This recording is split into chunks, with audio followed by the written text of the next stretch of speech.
All right, first and foremost, give all praise, honor, and glory to Yahweh, Ba'ashem Yahushua, Ba'ashem Kakodash. Double honors to the elders and apostles, great millstone, who are well and who is worthy to be counted for double honors. And peace and salutations to you, brothers out there pushing this truth wholeheartedly and sincerely and follow the gospel. It's the brother Gabaria from the Indiana camp. Come back, G, with a sit down. I want to talk about this. I'm pretty sure brother seen that the United Healthcare CEO was shot and killed in New York a few days ago. Basically the people, you see, if you see, statuses and you go on social media accounts and people are basically are laughing at, they say, hey, listen, if anybody can help us find who, people are laughing and people are basically are not caring that this guy had got put to death, and the reason because of that is because all over the years that healthcare and health insurance will mess over people. So people are taking it in their own hands. Like, we're not caring about what happens to the CEOs and the rich of the rich.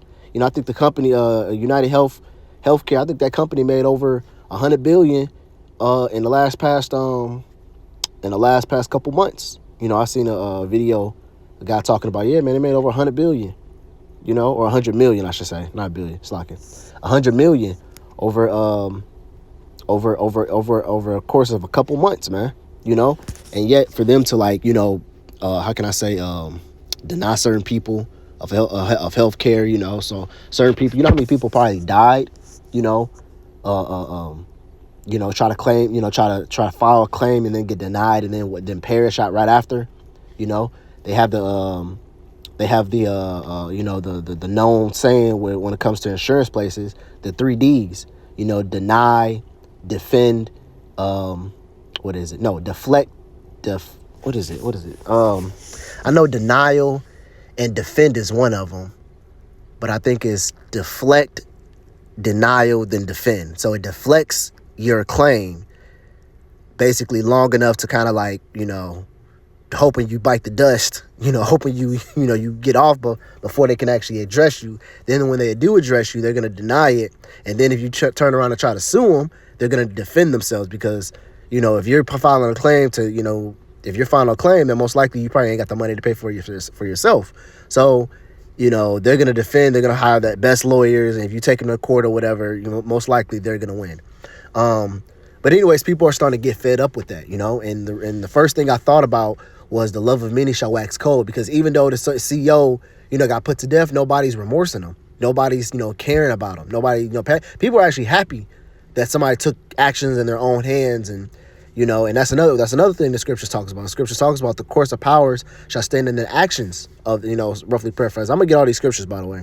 But, basically people are going to start taking matters into their own hands, man. All right. They're not going to wait to justice to be served as this world tries to portray, So in a minute, people, and this is just a brink of it. This is just really just the start.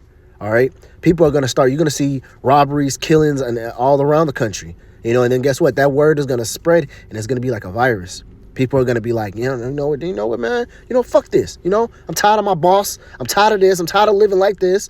I'm mad, They're going to take a bottle to the head. And then guess what? They're just going to, get the nearest firearm they can get and then and go do something about it. All right. And then complete anarchy is just going to break forth. And then people are going to really understand that this world wasn't this world wasn't as it was dreamt up to be. People think, the fair, the what's it called? The strong earning is going to survive, and the people that can pull themselves up by their bootstraps, they're going to overcome. They're starting to realize that all that stuff is a fallacy and a fantasy. The people that's on top were destined to be on top and always going to be on top. And the people on the below, no matter how much they work, no matter how much they strive, they're always going to be on the low, man. That's why it's a saying in the world that says what? It's not about what you know, it's about who you know, It's not about what you know, it's about who you know. But yeah, man, it's just, shit, you can get in the right position, you can get in the right how can I'm trying to say? You can get you can get the right type of job or get in the right type of position to get a job if you know if you have a good communication or uh, uh, um, a good relationship with one of the owners or one of the boss, you know. But if you have a bad reputation and just pure skills, that's not gonna be enough. You know, pure skills is not gonna get you where you need to be. You know, and for a woman, oh shit, all she got to do is bend over a few times and get on her knees and shit. She's a shoo-in. You know, a woman can suck and fuck her way up to the top, man. You know, but a man he has to rub elbows with the right amount of people. You know, that's why a lot of people say it's a saying that says uh um what's it? How's it go? Fuck uh surrounding yourself with high with basically with if you surround yourself with up there people, you eventually, you know, get up there with them, because guess what, if they need an employee for something, they might put you in a position because they know y'all, this guy, he's gonna, they don't even care about your work ethic or anything, they just put you in there, you know. But without further ado, let me get some of these scriptures right quick.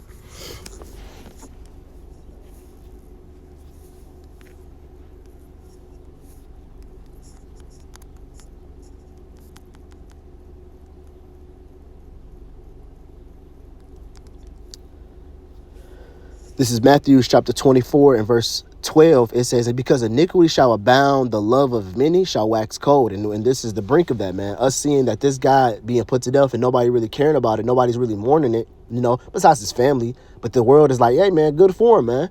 You know, they're starting to get tired, man. People are really starting to get tired and fed up with this place, all right? They seeing that it's really not all what they chalked it up to be, man. And guess what? A lot of sedition and a lot of riots are going to be broken out. All right, people are getting sick of this world and the way it's going and the way it's been treated. You know, inflation's all at all-time high. You know, gas prices is up. They're fluctuating now. You know, you might get some gas prices like that 270, 280. You know, but what does the scripture say about that? Peace and safety, then sudden destruction, man. So even if stuff was to get back comfortable and things was to get back like semi-decent, you know, just notice what the scriptures say about that. They say, listen, when peace and safety there, then sudden destruction, you know? So when people thinking they all safe, they all cool, they all dandy, then that's when the Lord, the fear of the Lord is going to strike them through, man, you know?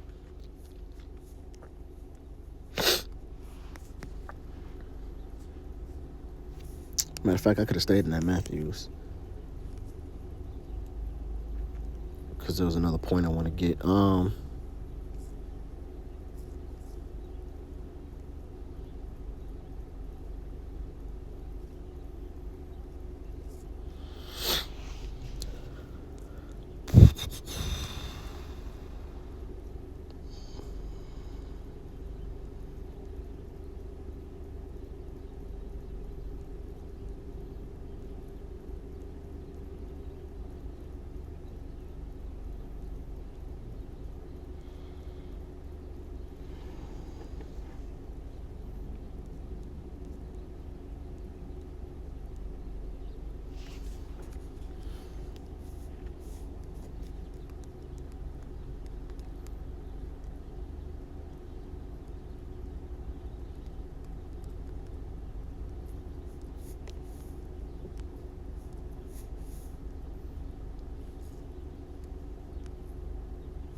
This is 2nd Ezra 15 and 14.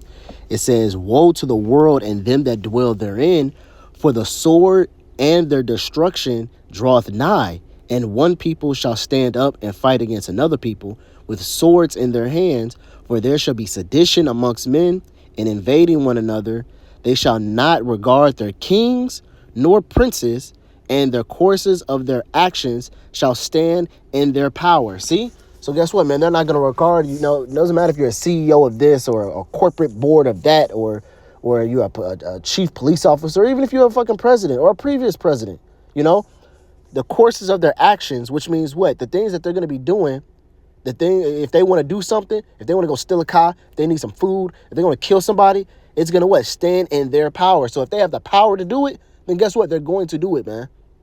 Everything is going to be judged off of a survival instinct, man. Which means if I need something to survive, I'm going to take it by any means necessary or die trying. So guess what? If they see the next person has it, most best believe that they're going to take it. All right. And sometimes, guess what? They're just going to, we don't know the guy who killed, the CEO. We don't know what he was going through.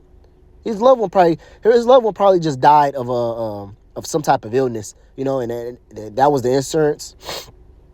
That was the insurance, that was the insurance company. So he's like, you know what, man, fuck this. I'm gonna go take the CEO out, So it's really showing that people are starting to get fed up, man.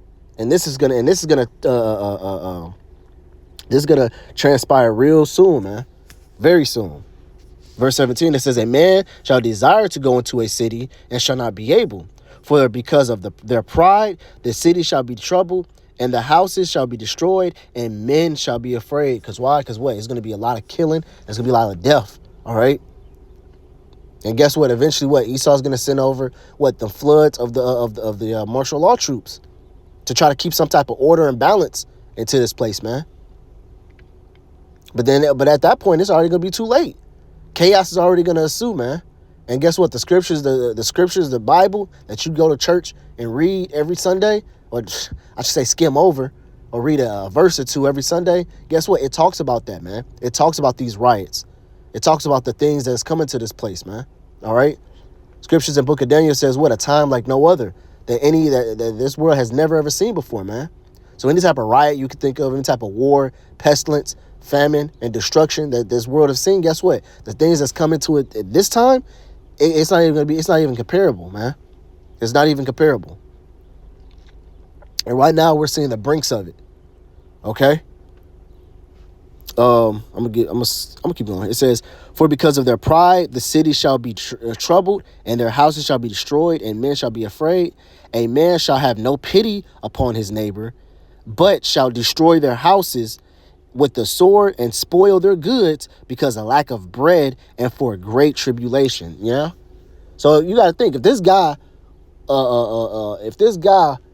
went around killing a CEO, that person he don't know about, what you think he gonna do when he needs something? Because he didn't rob him. It wasn't like he robbed him. He took his money, he took his bank cards, his credit cards, whatever. No, he just killed them. So just imagine if he needed something from him. Just imagine if the other person, if they need something from a person. I need that jacket. I need them shoes. I need your food and your bread. I need your resources. Are you just going to give it up? Shit, sometimes a person said, listen, I need you. I need you. I need, shit. It's good. Because what? The scripture talks about cannibalism. So people going to resort to cannibalism. So people going to take your resources and they're going to take you. All right? And for you women, see, this is why the scripture talks about a man being set up as a standard in the whirlwind in the book of Isaiah, because you women, y'all just easy pickings, man. I don't know why y'all have this notion of thinking that a man can't do this and a man can't do that. And you see all these videos of women don't need men for anything. Try protection. Because guess what? Best believe if a man comes up to you and start putting his hands on you for no apparent reason, you ain't gonna call your sisterhood. You ain't gonna call other women to stop. You either gonna call a random male on the street gonna come help you, or you gonna call 911, and which most likely a male is gonna come stop him. All right. So you women, y'all are really gonna feel the wrath. Y'all really is gonna get hit with a course of reality. The ones that just die hard. Oh, I don't need a man. I can do anything myself and this and that. When your whole entire world, everything that you know, everything that you got accustomed to was built most likely by a man. The car that you drive, the job that you have, the house that you live in, the children that you so-called love and raise, all came from a man. So yeah, it's easy to say, oh, I don't need a man when everything in your life was already built up, Your house was built, your job, everything was secured, and then you get set up like, yeah, I don't need a man for anything. I'm cool, I'm secure. I mean, yeah, okay, we'll try going to matter of fact, there was a study done about this. It was a group of women, it was a group of men. They was both put on the island. The group of women were already fighting and at each other's throats by day one. When the men, they already had certain things built up and already had certain things, in order, for the week. When the women, they had to constantly kept getting rescued, man. They was already arguing and fighting by day one, So let's put you women are so strong, independent, thinking they don't need us. Then guess what? Put you in the middle of a deserted island and see how far you can get, and see how far I'm an independent woman that doesn't need a man get you, man. All right, and I don't even talk about as a type of demographic women. I'm talking about all women, because all women adopt that customs now. Some more than others, but nevertheless, all women has adopted I don't need a man. Just because just because they don't know how to pick a man right, they pick all the beaters and all. Just because they don't know how to pick a man right, they look at him because, oh wow, he got good clothes and he got money, and they pick him, they lay down with him, and he turns out to be shit. And she do that 6, 7, 8, 9 times over. Now she gives us this notion, all men ain't shit, and her girls go through it. But I'm not even finna dwell on that. That was just a tidbit, whatever. But anyways, yeah, man. So things are gonna start getting really, really bad and obscure for people out here, man. All right, people are gonna it's gonna how can I say, it's gonna get real hard, so to speak. Let me see.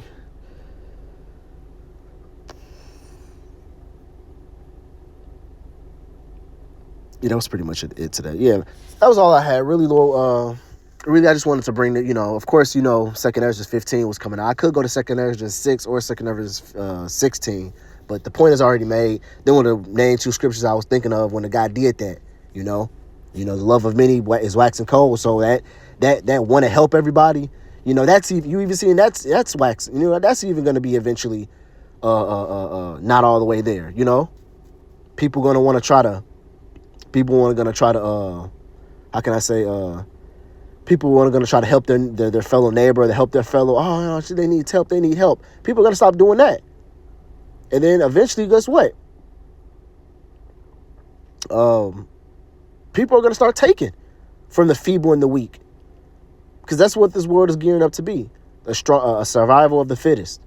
If I'm stronger than you, then I'm better than you. If I'm better than you, then I can take whatever I want from you. And there's nothing you can do about it. There's nobody you can call. So if you don't have the power to stop me, then there's nothing you could possibly do about it. And that's what this world is coming to. Unless, the Lord is on your side. And the Lord said, he's going to keep you from all that, man. All right? He's going to set an angel to watch over you from all that. So, yeah, having resources, having a strong defense, it will be good. But guess what? Having a Lord on your side is the best way. All right? So, like we said, the scripture says a man shall be tried. A man is going to be like fine gold in that day. Having a man in that time is going to be good, but having a man of the Lord is going to be better. Because if you have a man of the Lord in there, the Lord is going to protect that man and his household, which means what? Everybody that man cares about. His wife, his children, and his parents, if his parents lives with him. That whole household, his grandchildren, if you got grandchildren, We see it countless times again, man, the Lord saving a man and his household, So, yeah, man, Lord, I hope this video was edifying. You can look it up if you want more information. I don't want to play no video because I didn't want to strike this video, to strike this video down. So, Lord willing, I hope this video was edifying. Until next time, Shalom.